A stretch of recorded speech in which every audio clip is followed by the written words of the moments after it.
Isabelle, une serveuse de 24 ans, sert du vin dans le restaurant le plus exclusif de la ville. Elle porte les seules boucles d'oreilles qu'elle possède, un héritage de sa grand-mère. Quand Marguerite Dubois, la femme la plus riche de Paris, voit ses boucles d'oreilles, son monde s'effondre. Le verre de vin lui échappe des mains et se brise sur le sol. Ces boucles d'oreilles appartenaient à sa fille Camille, morte il y a 15 ans. Mais comment une inconnue peut-elle avoir les boucles d'oreilles de sa fille décédée? Ce qu'elles sont sur le point de découvrir changera leur de vie à jamais. Le restaurant L'Étoile d'Or se dressait au cœur de Paris comme un joyau caché, où l'élite de la ville se retrouvait chaque soir. L'air était chargé de parfums raffinés, foie gras de Périgord, champagne d'Homme Pérignon, et ce mélange incomparable de pouvoir et d'argent que seuls les lieux les plus exclusifs savent émaner. Des lustres en cristal de baccarat pendèrent du plafond comme des étoiles tombées, reflétant des lumières dorées sur les sols de marbre blanc veinés de gris. Isabelle Moreau, 24 ans, se déplaçait entre les tables avec cette grâce étudiée qu'elle avait apprise durant ses 5 années de service. Chacun de ses gestes était calculé, chaque pas silencieux sur les talons bas qui ne perturbaient jamais les conversations des clients. Elle portait l'uniforme impeccable, chemisier noir repassé à la perfection, jupe blanche jusqu'aux genoux, cheveux châtains rassemblés en chignon qui ne laissaient jamais s'échapper la moindre mèche. Mais c'étaient ces boucles d'oreilles qui captivaient vraiment l'attention. Or ancien travaillait à la main avec de petits rubis qui ressemblaient à des gouttes de sang cristallisées. Elle dansait délicatement à chacun de ses mouvements, reflétant la lumière chaude du restaurant. C'était son unique héritage de grand-mère Jeanne, la seule chose précieuse qu'elle possédait dans une vie faite de sacrifices et de rêves reportés. Grand-mère Jeanne était morte 5 ans auparavant, ne lui laissant que ses boucles d'oreilles et un appartement minuscule dans le quartier de Belleville. Elle lui avait dit de toujours les porter, qu'un jour elle comprendrait pourquoi elles étaient spéciales. Marguerite Dubois occupait la table numéro 7, comme chaque jeudi soir depuis 3 ans. 58 ans portés avec l'élégance de celle qui est née dans le luxe et n'a jamais connu le manque. Veuve depuis 10 ans, propriétaire de 3 hôtels de luxe entre Paris, Lyon et Nice. Ses cheveux blonds étaient rassemblés en chignon aristocratique qui ne tolérait aucune imperfection. Le tailleur beige Chanel coûtait plus qu'Isabelle ne gagnait en 6 mois. Et les perles autour de son cou avaient été héritées de génération en génération. Ce soir de novembre, tandis que la bruine parisienne enveloppait la ville dans une étreinte grise, Isabelle s'approcha de la table de Marguerite avec le plateau d'argent en équilibre parfait. Le Bordeaux 2015 que Marguerite commandait toujours, servi dans le bon verre à la bonne température. C'était une routine qui se répétait depuis des années, un ballet silencieux entre serveuse et cliente. Mais quand Isabelle se pencha pour servir le vin, Marguerite leva les yeux de son téléphone portable et le monde s'arrêta. Ses boucles d'oreilles. Le cœur de Marguerite cessa de battre pendant un moment infini. Elle les reconnut immédiatement, comme si elle les avait vues hier au lieu d'il y a 15 ans. Elle les avait choisies personnellement chez Cartier Place Vendôme, avait dépensé une fortune pour le 16e anniversaire de sa fille. Elle se souvenait de chaque détail. Le vendeur qui les avait présentées sur un plateau de velours noir, le sourire de Camille quand elle les avait portées pour la première fois, la façon dont elles lui allaient parfaitement. Les mêmes boucles d'oreilles que Camille portait la nuit de l'accident, la nuit qui avait brisé la vie de Marguerite à jamais. La carte en cuir bordeaux glissa de ses mains manucurées et tomba au sol avec un bruit sourd qui sembla résonner dans tout le restaurant. Sa voix sortit comme un murmure brisé. Ces boucles d'oreilles appartenaient à ma fille. Isabelle la regarda avec confusion, remarquant comment la couleur avait disparu du visage de Marguerite. Les autres clients commencèrent à se retourner, attirés par le son reconnaissable de la souffrance humaine. Marguerite se leva si brusquement que la chaise de velours rouge bascula vers l'arrière. Ses jambes tremblaient, les yeux bleus se remplirent de larmes qu'elle n'avait pas versées depuis des années. Elle murmura le nom de sa fille comme une prière. Camille Dubois. Ma fille. Elle est morte le 23 octobre 2009. Elle avait 16 ans. Isabelle sentit le plateau d'argent lui échapper des mains. Le monde commença à tourner autour d'elle. La réalité se fragmenta comme le cristal qui se brisait sur le sol de marbre. Sa grand-mère n'avait jamais parlé d'une Camille, n'avait jamais mentionné avoir travaillé pour une famille si riche. Marguerite s'approcha d'un pas chancelant. Elle demanda à la jeune fille comment s'appelait sa grand-mère. Quand Isabelle répondit que c'était Jeanne Lefebvre, Marguerite porta les deux mains à sa bouche, étouffant un sanglot qui attendait depuis trop longtemps. « Jeanne travaillait pour eux, dit-elle. Camille l'adorait plus qu'elle ne l'adorait, elle. » Le bureau de Marguerite au 20e étage de l'hôtel Dubois Impérial était bien plus qu'un simple lieu de travail. C'était un sanctuaire de douleur élégante, un musée privé, construit autour de la mémoire d'un enfant qui ne grandirait jamais. Les murs étaient revêtus d'acajou massif qui montaient jusqu'au plafond et des bibliothèques anciennes gardaient des volumes reliés en cuir que personne ne lisait plus. Mais c'était le mur est qui racontait la vraie histoire de cette pièce. Une section entière dédiée entièrement à Camille. Photos encadrées d'argent massif qui montraient chaque moment de sa courte vie. Camille enfant, soufflant les bougies de son 3e anniversaire avec des boucles blondes qui tombaient sur ses épaules et des yeux bleus brillants de cette joie pure que seuls les enfants savent avoir. Camille à 8 ans serrant dans ses bras Miel, le Golden Retriever, qui avait été son compagnon de jeu le plus fidèle. Camille, adolescente, souriant timidement à l'appareil photo, déjà belle comme sa mère, mais avec cette douceur qui la rendait spéciale. Isabelle était assise rigidement au bord d'un fauteuil en cuir cognac, vieilli par le temps, encore en uniforme de travail. Les boucles d'oreilles pesaient maintenant sur elle comme des pierres de culpabilité. Chaque reflet lui rappelait qu'elle portait quelque chose qui ne lui appartenait pas, quelque chose qui portait le poids d'une tragédie qu'elle ne comprenait pas. Marguerite tenait entre ses mains un cadre d'argent massif, ses doigts caressant le verre, comme si elle pouvait encore toucher le visage de sa fille. Elle raconta que c'était Camille, le jour de son 16e anniversaire. Elle avait organisé une fête dans le jardin avec tous ses amis. Camille ne voulait pas, disait qu'elle était trop grande pour les fêtes d'anniversaire, mais Marguerite avait insisté. Elle voulait lui donner tout ce que le monde pouvait offrir. La photo montrait Camille radieuse devant un gâteau à 3 étages, entouré de ballons roses et dorés. Au cou brillaient exactement ces boucles d'oreilles qu'Isabelle portait maintenant. Elle expliqua qu'elle les avait achetées chez Cartier 3 semaines auparavant. Elles coûtaient plus de 5 000 €, mais voir le bonheur de sa fille n'avait pas de prix. Camille l'avait serrée si fort que Marguerite avait pensé qu'elle lui briserait les côtes. Marguerite marcha vers la baie vitrée panoramique qui dominait Paris. La ville s'étendait sous elle comme une mer de lumière dorée, la Seine qui serpentait comme un ruban lumineux dans la nuit. Mais Marguerite ne voyait que le passé, seulement les souvenirs qui la tourmentaient depuis 15 ans. Elle raconta que Jeanne avait travaillé pour leur famille pendant 20 ans. Elle était arrivée quand Camille n'avait que 3 ans. Son mari Philippe voyageait toujours pour affaires, et elle était trop jeune, trop effrayée pour être mère. Jeanne était devenue bien plus qu'une employée de maison. Elle était devenue la seconde mère de Camille, peut-être la meilleure des deux. La voix de Marguerite se fit plus douce, imprégnée de nostalgie. Jeanne savait toujours quoi dire quand Camille faisait des cauchemars. Elle savait comment la faire rire quand elle était triste. Elle savait préparer ces madeleines que seule Camille mangeait. Quand Camille commença le lycée, c'était Jeanne qui l'aidait avec ses devoirs de littérature, pas Marguerite. Marguerite était toujours trop occupée avec les hôtels, les affaires, avec tout, sauf sa fille. Isabelle demanda pourquoi sa grand-mère lui aurait donné ces boucles d'oreilles si elles appartenaient à Camille. Marguerite se retourna lentement. Ses yeux bleus brillaient maintenant de larmes retenues. Elle expliqua que quand Camille mourut, c'était Jeanne qui identifia le corps. Marguerite n'arriva même pas à entrer dans le funérarium. C'était Jeanne qui choisit la robe pour les funérailles.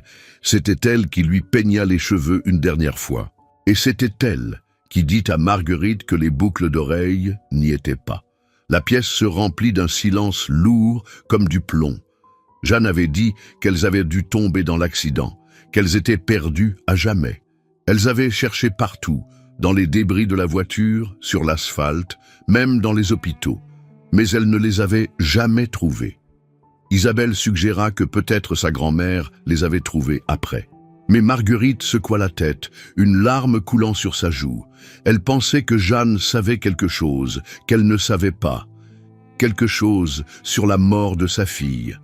La voix de Marguerite devint un murmure chargé de peur. Peut-être que la mort de Camille n'avait pas été l'accident de voiture que tout le monde avait cru. Et peut-être que Jeanne était la seule personne qui savait ce qui s'était vraiment passé cette nuit-là. Dans l'appartement d'Isabelle à Belleville, les deux femmes fouillèrent parmi les souvenirs de la grand-mère. Isabelle trouva un journal en cuir marron caché au fond d'une boîte poussiéreuse, sous de vieilles photographies et des lettres jaunies par le temps.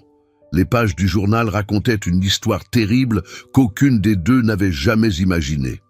Tu aimes cette histoire, ma quoi? Laisse un petit like et abonne-toi à la chaîne. Maintenant, reprenons la vidéo. Camille avait découvert la vérité sur ses parents. Elle avait trouvé des documents cachés dans le bureau de Marguerite qui révélaient que Philippe Dubois n'était pas son père biologique. Elle avait découvert le secret que Marguerite avait caché pendant 16 ans. L'homme marié, la relation clandestine, la grossesse qui avait tout changé. Le journal de Jeanne révélait que Camille était devenue obsédée par l'idée de trouver son père biologique. Elle avait supplié Jeanne de l'aider, mais la femme lui avait conseillé d'attendre, de parler d'abord avec Marguerite. Mais Camille était têtue comme sa mère, et avait décidé que si Marguerite ne lui disait pas la vérité, elle la découvrirait elle-même. La page du 23 octobre 2009 brisa le cœur des deux femmes. Camille était sortie de la maison à 8 heures du soir, mentant à sa mère. Elle n'allait pas chez une amie étudier. Elle allait voir Henri Moreau, sénateur de la République, homme marié avec 3 enfants, son véritable père biologique. La dernière page du journal était la plus dévastatrice. Camille était morte le cœur brisé, cherchant un père qui l'avait rejetée avant même de la connaître. Jeanne avait pris les boucles d'oreilles du corps de Camille avant que Marguerite ne les voie, protégeant la mère d'une vérité encore plus douloureuse. Jeanne avait écrit qu'un jour, elle donnerait ses boucles d'oreilles à la bonne personne, à la personne qui saurait honorer la mémoire d'une jeune fille qui était morte en cherchant l'amour qui lui avait été refusé. Marguerite s'effondra en lisant ces mots. Le sénateur Moreau. Quand elle avait découvert la grossesse 16 ans auparavant, il lui avait offert de l'argent pour disparaître et ne jamais reconnaître l'enfant. Le château Moreau se dressait dans les collines de Versailles comme une forteresse de pierre grise, imposante et froide. Henri Moreau, 65 ans, les attendait à la porte avec un visage marqué par la peur d'une confrontation trop longtemps reportée. Dans le salon rempli de tableaux impressionnistes et de meubles d'époque, la vérité émergea comme une blessure ouverte qui n'avait jamais cessé de saigner. Moreau avoua que cette nuit-là, Camille était arrivée chez lui en pleurs, implorant reconnaissance et amour paternel. Mais il l'avait rejetée avec une cruauté qui le tourmentait depuis 15 ans. Il lui avait dit que sa mère était une menteuse, qu'elle avait tout inventé pour le faire chanter. Il l'avait chassée, terrorisé que sa femme découvre la vérité et que le scandale ruine sa carrière politique. Il raconta avoir vu le cœur de Camille se briser devant ses yeux, avoir entendu ses sanglots tandis qu'elle courait vers la voiture, avoir écouté le bruit des pneus qui crissaient sur l'asphalte tandis que la jeune fille s'enfuyait comme si elle fuyait l'enfer. D'un tiroir secret, il sortit une enveloppe jaunie, scellée et jamais ouverte. Camille la lui avait laissée avant de partir, mais il n'avait jamais eu le courage de la lire. Marguerite ouvrit la lettre d'une main tremblante. Les mots de Camille parlaient de pardon et de compréhension. Elle disait ne pas être en colère contre sa mère d'avoir caché la vérité. Et elle avait un dernier souhait, que ses boucles d'oreilles aillent à une jeune fille qui travaillait dans un petit restaurant, une qui avait les mêmes yeux tristes qu'elle. La lettre révéla le mystère final. Camille avait vu Isabelle dans le petit restaurant où elle travaillait, avant l'Étoile d'Or, et s'était reconnue dans cette solitude.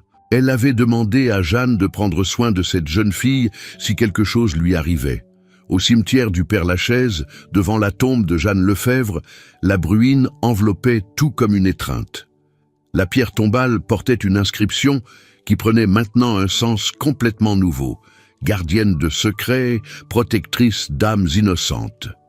Isabelle trouva d'autres pages du journal cachées dans la doublure du manteau de sa grand-mère. Les mots révélèrent un plan orchestré, avec une précision chirurgicale, tissé avec l'amour d'une grand-mère qui avait vu deux âmes brisées et avait décidé de les réunir.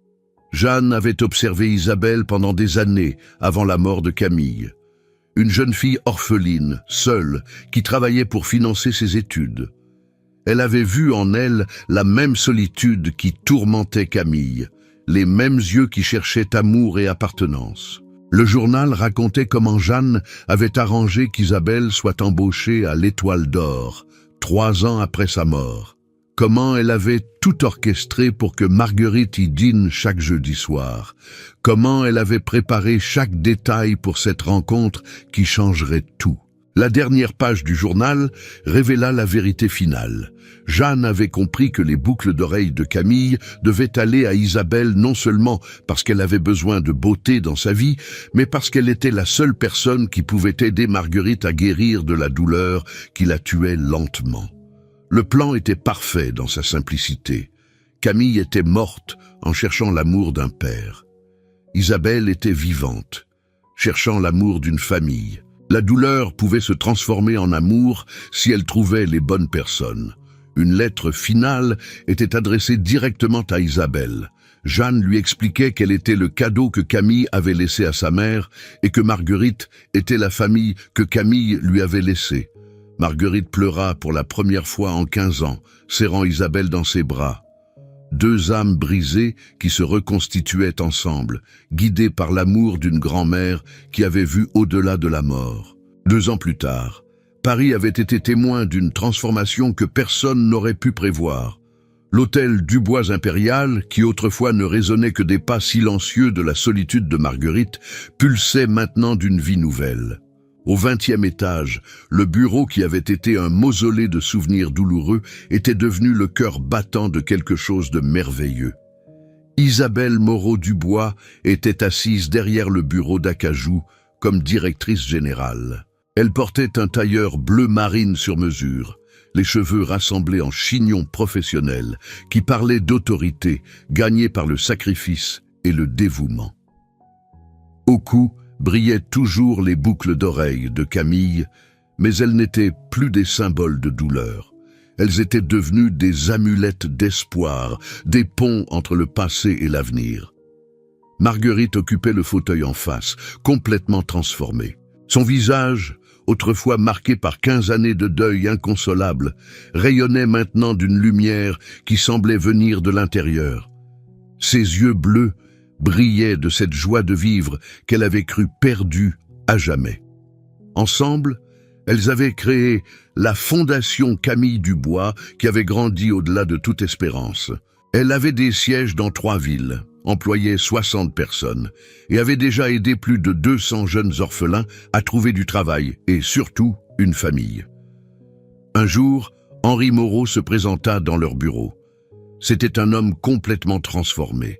Les cheveux étaient devenus complètement blancs, le visage plus maigre et marqué par des rides qui parlaient de nuits blanches et de remords profonds. Mais dans ses yeux, il y avait une paix qui n'avait jamais été là auparavant. Il raconta avoir divorcé de sa femme, avoir avoué la vérité à ses enfants et à la presse. Il avait tout perdu, le château, la carrière politique, les amis, le respect. Mais pour la première fois en 20 ans, il arrivait à dormir sans rêver du visage de Camille, qui pleurait. Il fit don de tout ce qui lui restait à la Fondation. 2 appartements à Paris, quelques investissements, les comptes bancaires qu'il avait réussi à sauver. Il voulait honorer Camille après l'avoir rejetée de son vivant. Puis, il demanda à Isabelle si elle voulait qu'il l'accompagne à l'hôtel pour son mariage avec Alexandre. Pour la première fois de sa vie, Isabelle aurait quelqu'un qui la regarderait avec fierté paternelle, tandis qu'elle marcherait vers son avenir. Marguerite les serra tous les deux dans ses bras, créant un cercle de rédemption qu'aucun des trois n'aurait pensé possible. Le mariage fut célébré dans le jardin de l'hôtel Dubois Impérial, transformé en cathédrale à ciel ouvert. Isabelle marchait vers l'autel accompagnée par Henri, tandis que Marguerite était sa témoin, élégantissime dans une robe couleur champagne. Pendant les vœux, Isabelle continua à toucher les boucles d'oreilles, partageant ce moment de bonheur parfait avec Camille, qui avait rendu tout cela possible même après la mort. Sur la tombe de Jeanne Lefebvre apparut une petite plaque de marbre. Merci d'avoir su que l'amour trouve toujours le chemin de la maison, même quand il semble perdu à jamais. Dans le toast final, Henri se leva et dit des mots qu'aucun des invités n'oublia jamais. Camille était morte à 16 ans en cherchant un père, mais à 65 ans, elle lui avait enfin appris comment en devenir un. Cette nuit-là, sous les étoiles de Paris, Isabelle murmura un remerciement à Camille et à grand-mère Jeanne. L'amour ne se mesure pas à la durée, mais à l'intensité. Et ce qu'elles avaient partagé durerait pour toujours. Si cette histoire t'a fait verser au moins une larme, si tu as senti ton cœur se serrer en pensant à Isabelle qui trouve enfin une famille, alors tu dois voir la prochaine vidéo. Parce que l'histoire ne s'arrête pas là. Dans le prochain épisode, tu découvriras ce qui se passe quand Marguerite reçoit une lettre mystérieuse qui va tout changer encore une fois. Une lettre qui vient du passé et qui révèle un secret que même grand-mère Jeanne ne connaissait pas. Clique sur la prochaine vidéo maintenant. N'attends pas une seconde, parce que ce que tu vas découvrir va te laisser sans voix. Et si tu ne l'as pas encore fait, abonne-toi et active la cloche, parce que chaque semaine, nous publions des histoires qui te feront croire à nouveau en l'amour, au destin et à la beauté de l'être humain. Metz, un like si tu as pleuré, partage si tu crois que chaque objet a une âme, et commente en nous racontant quel est l'objet qui a le plus de signification pour toi. La prochaine vidéo t'attend. Ne la fais pas attendre. Clique maintenant.